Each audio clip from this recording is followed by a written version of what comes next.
It started quietly, a rumor whispered through locker rooms, a headline half buried on sports blogs. But within hours, it exploded. Adam Silver, the most powerful commissioner in basketball, had stepped into the chaos of the WNBA. What began as whispers of concern turned into full-blown panic. Players started checking their phones. Agents started calling. Executives went silent. Because when the NBA's top man personally interferes with the women's league, something seismic is about to happen. This wasn't about partnership anymore. This was about survival. And one player's global fame had just forced the commissioner's hand. For months, the WNBA had been spinning out of control. Negotiations frozen. Player frustration boiling. The league's own future hanging by a thread. But now, with a lockout threatening to wipe out everything Caitlin Clark had helped build, Silver's patience finally snapped. Sources said he'd watched long enough, watched the sponsorships rise, watched the fans flood arenas, watched the energy Caitlin brought,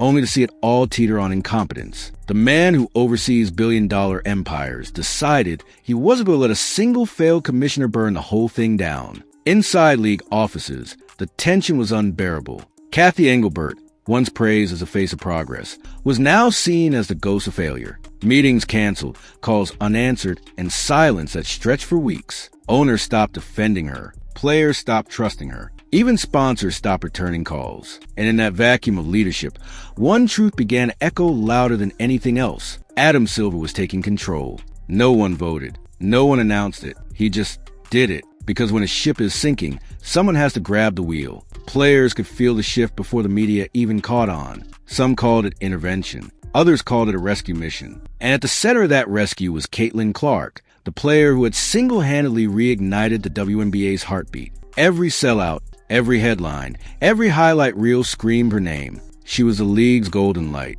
But behind that glow, she could see the cracks forming. What good is fame if the foundation beneath you is crumbling? That's why Silver stepped in. He wasn't just saving the WNBA. He was protecting its most valuable star. The story became bigger than sports. It became about credibility, legacy, and power. Silver wasn't supposed to meddle, but he'd had enough of watching Engelbert let the momentum slip. He saw what Caitlin had created: hope, visibility, money, and he knew one lockout could erase it all. The plan forming in his mind wasn't about patching problems. It was about rebuilding the entire system from the ground up. And the most shocking part? His first move wasn't domestic. It was global. While everyone else argued over contracts, Silver was already looking toward China. By now, players had stopped pretending everything was fine. Candace Parker, Sabrina Ionescu, legends and rising icons alike, had grown tired of waiting for leadership that never came. They'd text Engelbert and get nothing. They'd raise concerns and get silence. Yet somehow,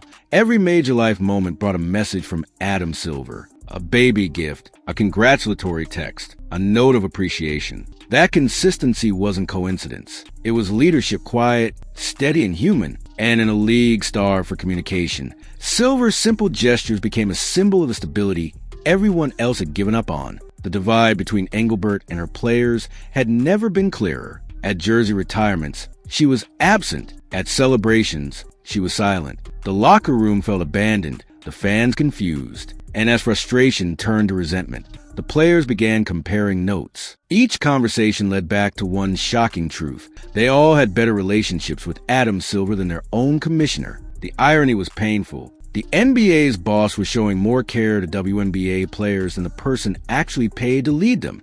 To many, that wasn't just disappointing. It was humiliating. As that realization spread, so did the rumors. League insiders whispered that Engelbert's days were numbered. Sponsors started asking questions. Owners began holding private calls without her. And somewhere in the chaos, Adam Silver made his move. Sources described it like a corporate coup, but quieter, more surgical. No press releases, no public drama, just power shifting hands behind closed doors. One executive called it a calm storm. While Engelbert's office sat quiet, Silver's phone buzzed nonstop. He was building something new, and it started with 3 simple words: "I'll handle it." That moment marked a turning point for women's basketball. What began as damage control became a full-blown reorganization. Silver was done letting incompetence dictate the future of the game. The WNBA wasn't a side project anymore. It was an empire in crisis, and the NBA couldn't afford to let it collapse. Sponsors were intertwined.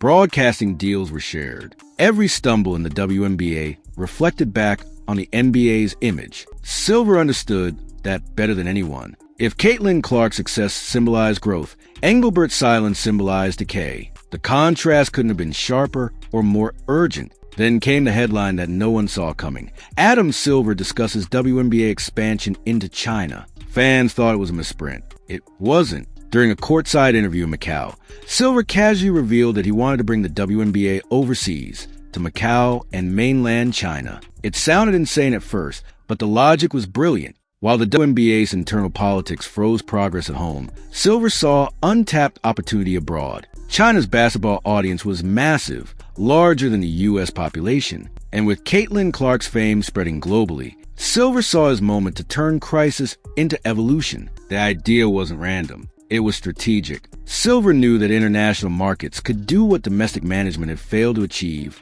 make the WNBA profitable. A single exhibition series in China could draw millions in sponsorships, broadcast rights, and merchandising. More importantly, it would position Caitlin Clark and her peers as global stars, not just national icons. The plan was daring, maybe even reckless, but that's what made it captivating. Silver wasn't just fixing the league's problems. He was reinventing it. And the WNBA office, still paralyzed by indecision, could only watch as he rewrote their future. Behind the scenes, the NBA's top brass were stunned. No one had expected Silver to move this fast. Insiders described the shift as a quiet takeover. He began assembling teams of lawyers, marketers, and international advisors, people who usually only handled NBA deals worth billions. This wasn't advisory support. This was command. Engelbert was being pushed to the sidelines, her authority eroded by competence. To the public, it still looked like collaboration, but those in the know saw it clearly.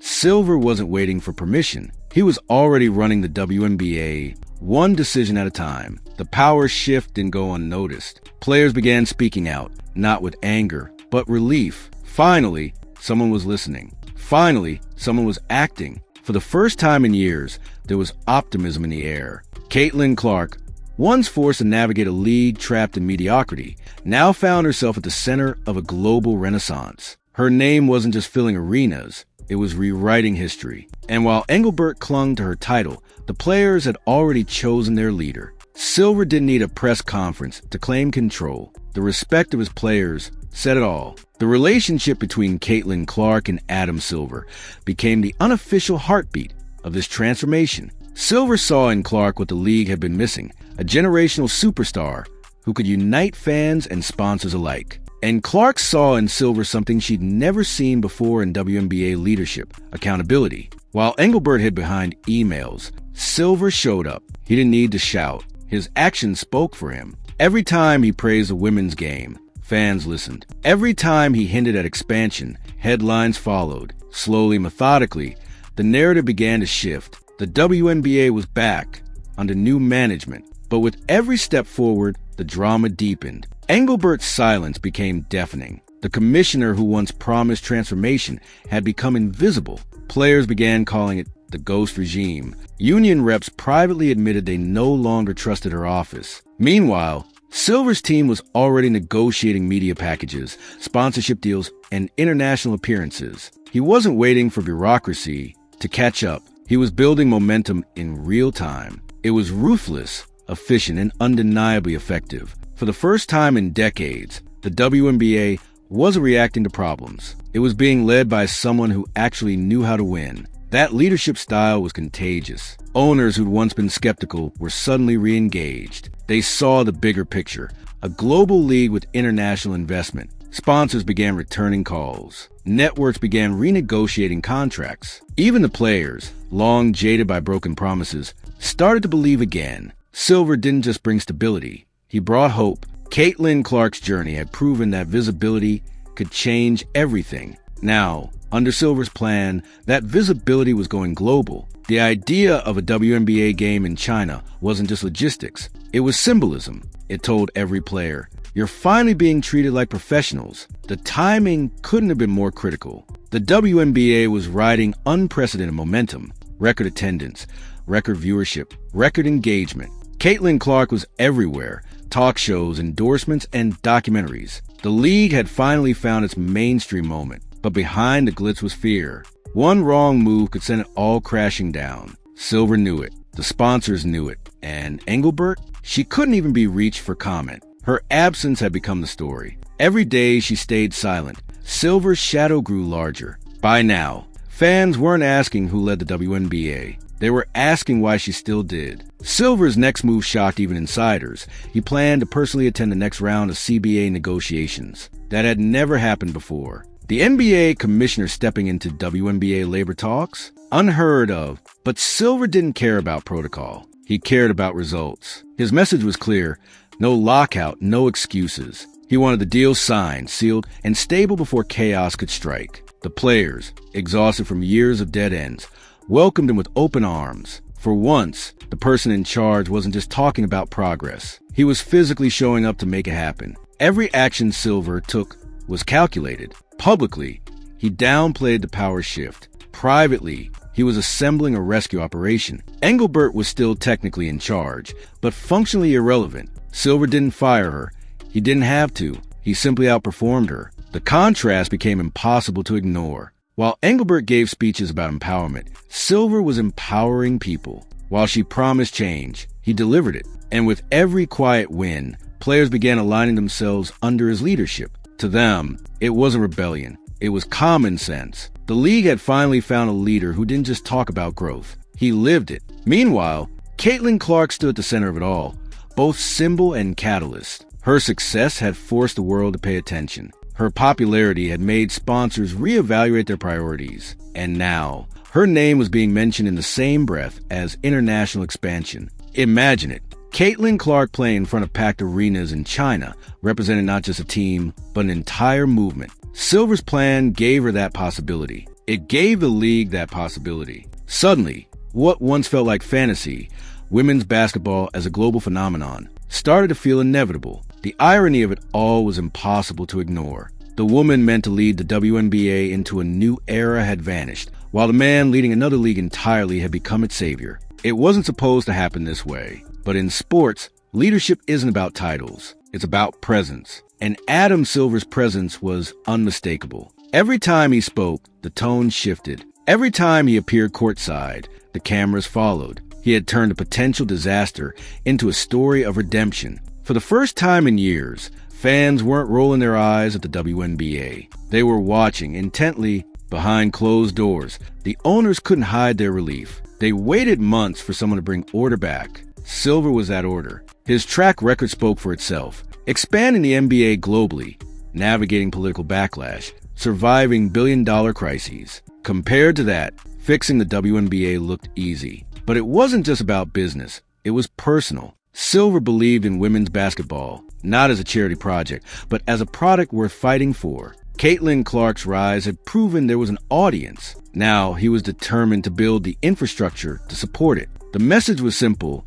Never again chaos. The plan was massive. China was only the beginning. Sources hinted at talks with European markets, potential partnerships in Australia, even preseason tours in South America. Silver wasn't dreaming small. He wanted to build the women's equivalent of the NBA's global empire. And while Engelbert sat on the sidelines, he was drawing the blueprint. Every new meeting reinforced his dominance. Every sponsor sign proved his strategy was working. The world was watching him transform a broken league into a worldwide brand. For players who had begged for attention, this wasn't just progress, it was vindication. Caitlin Clark became the face of this rebirth, willingly or not. Every headline used her name. Every broadcast featured her highlights. Silver knew the power of narrative, and he wasn't afraid to use it. Clark wasn't just a player. She was a story, a symbol of what women's basketball could become. Her fame wasn't the problem. It was the fuel. And when Silver talked about expanding the league globally, it was her image that carried the vision.